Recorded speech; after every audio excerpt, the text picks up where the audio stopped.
It's day 12. We only have 18 days to go. So, wait, 31 days in July, right? So 19 days to go. Only 19 days to go.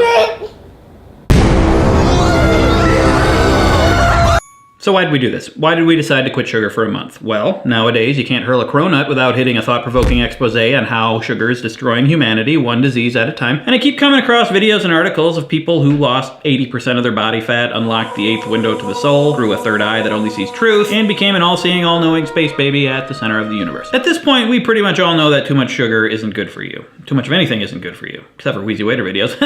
Subscribe, like, comment. But I didn't want to listen to what some other schlubs said. I wanted to find out for myself and be my own schlub. But why did I want to find out? Well, for one simple reasons. First, I want to live a long time, and everyone says sugar causes all sorts of health problems. Heart disease, liver disease, the plague. And I enjoy life and the people in it. I want to see my baby grow up. I want to live long enough so that there's the technology to download my consciousness into a computer and in that way be immortal. I want to have more energy, which is apparently what happens to people. If I have more energy, I'm in a better mood. If I'm in a better mood, I can be more productive and earn that dollar bill, y'all, and help my baby grow up and purchase the best VR system money can buy.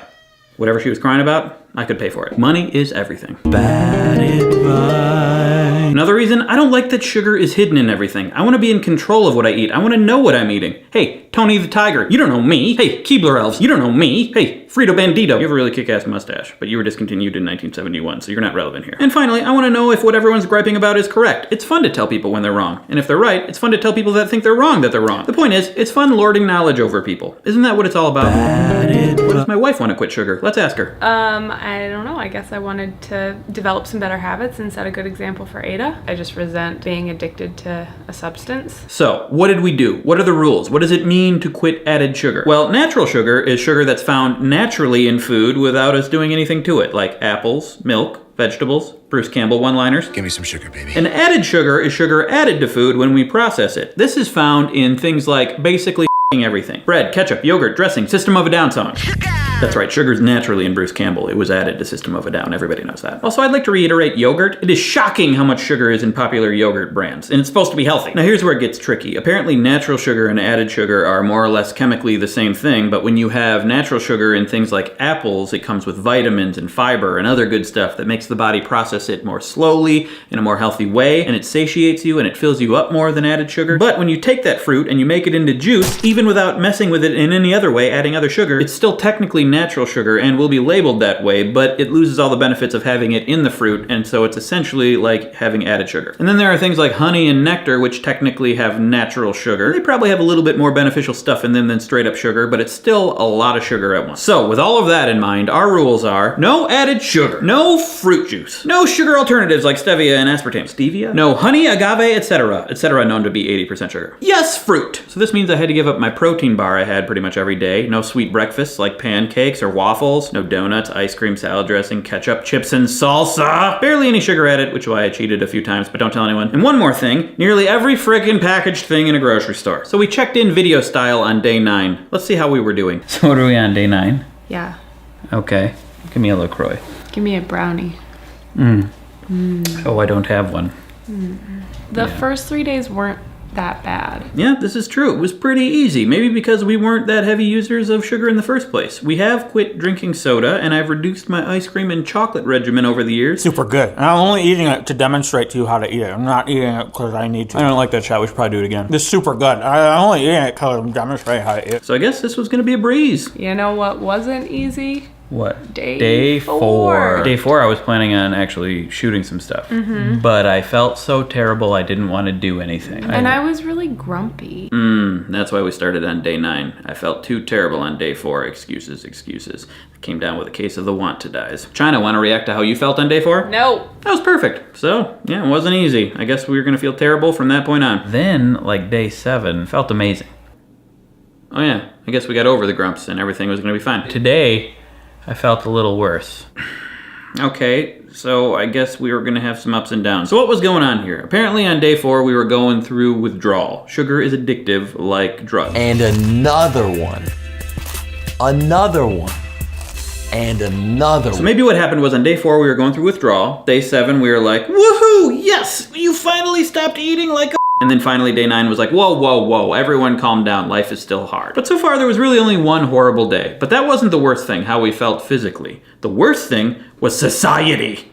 Or to put it less dramatically, just the lack of options. If I want something quick, but I don't want the same kind of stuff we're having, I can't just go to a fast food place and get food. And I was on the road like during lunch today, and I wanted to just like swing through a drive-thru and grab something to eat. Most fast food is just gonna be so much sugar. I think you could probably have French fries. I bet there's sugar in fast food fries. Really? It's just potatoes and... Okay, Google. Is there sugar in McDonald's fries? The dextrose, a natural form of sugar, is to help achieve a uniform golden color in the sodium acid pyrophosphate. Holy... Okay, Google. Is there sugar in Wendy's fries? Dang it. Okay, well, I'm glad I know that. They put sugar in everything. Why? Yeah. Even stuff that doesn't need sugar in it. But there were other good things that happened on day 9. So I've lost 3 pounds exactly. So I've lost almost 5 pounds. It's really indicative of how the sheer volume of sugar calories I was consuming before. And I really want to not lose any more. That my goal is to like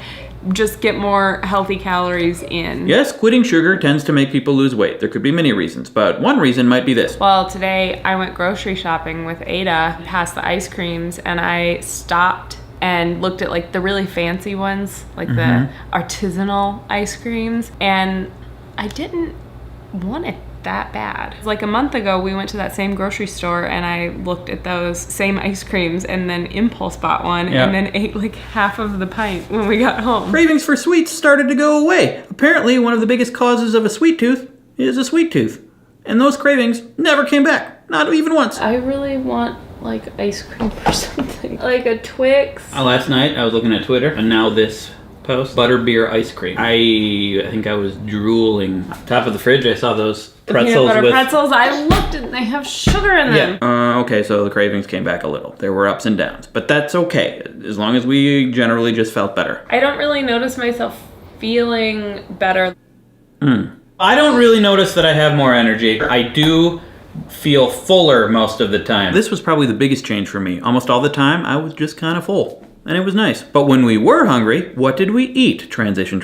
Eggs, meat, pasta with homemade sauce with no added sugar. Fruit and vegetables. For snacks, things like apples with natural peanut butter, which I love and I'm completely addicted to. And another one. In moderation. The best peanut butter is, if you can find it at a grocery store, a machine with peanuts in it that you just grind and you get butter. Peanut butter. And quitting added sugar allowed China to get creative. You've discovered things to cook because of this. Cauliflower caprese something casserole. Like lasagna, but the base of it is cauliflower. I made a ratatouille, and that was pretty good. Took me back to my youth in poor parts of France. And my mom would make me ratatouille, but now I'm a jaded old food critic. I just got that you were referencing the movie Ratatouille. I saw on like a Facebook video to slice sweet potatoes like long ways, spread goat cheese on it, and then topped it with blueberries and raspberries. And it was so freaking good. It was delicious. And finally, it's over. Yep. We planned a glorious celebration. I wanted to celebrate with a wonderful dessert. Dark chocolate ice cream, strawberries, peanuts, hot fudge on top. And as I was scooping the hot fudge, licked it off the spoon, then waited a little while, and my heart started racing, and I got a little sick to my stomach. So, I'm just eating strawberries. I've just made a very small bowl. How do you feel right now? Is yummy. Is really sweet. Everything's sweeter when you put sugar, everything that, has sweetness to it. Like me? No, you're always the sweetest thing in my life. Aww. It's been several weeks since we finished this, and I still don't get cravings for ice cream or chocolate or donuts. Anything with sugar. I don't even listen to Suge Knight. I don't even box with Sugar Ray Leonard. Is he still alive? He is still alive. Good for him. So, quitting sugar. Pros and cons. Pros, feeling full most of the time. Not crashing. Energy levels kind of stayed the same throughout the day. Disappointing that it didn't shoot up to superhero levels, but it was still nice. Fresh food tastes better. Sweet cravings kind of went away. Milk tasted like a milkshake. Not the kind of milkshake that brought all the boys to the yard, but some of the boys. We probably saved a lot of money, and with all that extra money, we made it rain, which gave us exercise, which was healthy. Another pro, more health. Probably. I say probably because you can't really prove the long-term effects of sugar in a month. But we did lose weight, which is believed to be healthy in many circles. The cons, obviously missing our delicious nom-noms. I love chocolate. I love ice cream. Yeah, the cravings went away, but isn't life about desire followed by satisfaction? I believe it was Nietzsche who said, just like want stuff and go get it, or whatever. That's how life is. So yeah, denying yourself stuff you love isn't necessarily fun. But with time, I think you can get over it. Another con, the terrible withdrawal, which doesn't last forever. But the biggest con for me, inconvenience. Most fast food and most grocery store food is out the window. You have to be vigilant about making sure there's no sugar and stuff. You can't just go out and eat wherever, whenever. One inconvenient thing that happened, we visited my parents and my mom made my favorite meal of all time was her spaghetti with her homemade sauce. It has sugar in it. We had to bring our own sauce. That's cool. My mom was fine with it. Craig doesn't like my sauce. He can find another mom. In my day, we dumped sugar in our Pepsi, poured Pepsi on our Count Chocula, and drizzled corn syrup marinade on top. And we washed it down with you. You said it, Butch. Hell yeah, sugar mama. There it is. This is what quitting added sugar did for us. Turns out, I concur with most other people who did this and say that quitting added sugar did some good things. Good job, other people. What did quitting sugar do? Made me grumpy and tired. And then I mostly just felt normal. Are you glad you did it? I'm back on the sugar train, but I'm eating less than I was before, so that's good. I think it was worth it, ultimately. If you want to do it, I say go for it. But you don't have to just jump right into it. Let's just jump into it. No, you don't have to. Let's just jump into it. No, Phil. You could just start by looking at food labels and learning about how much hidden added sugar there is everywhere. Or just do what you do. You're a beautiful snowflake, and I know you can do it, whatever that is. One thing you can do if you like this video is click the like button, or you can subscribe. If you do, you may see more month-long challenges like this. I may go vegan for a month. I may go streaking for a month. I'm not gonna go streaking for a month. In my previous video, I analyzed why people like haul videos, and I plan to do more analyses like that. And I'm doing a secret week daily vlog, videos every weekday for patrons if you want to support me on Patreon. Thank you for watching, and thank you for being you. Unless you're a jerk. Maybe work on that.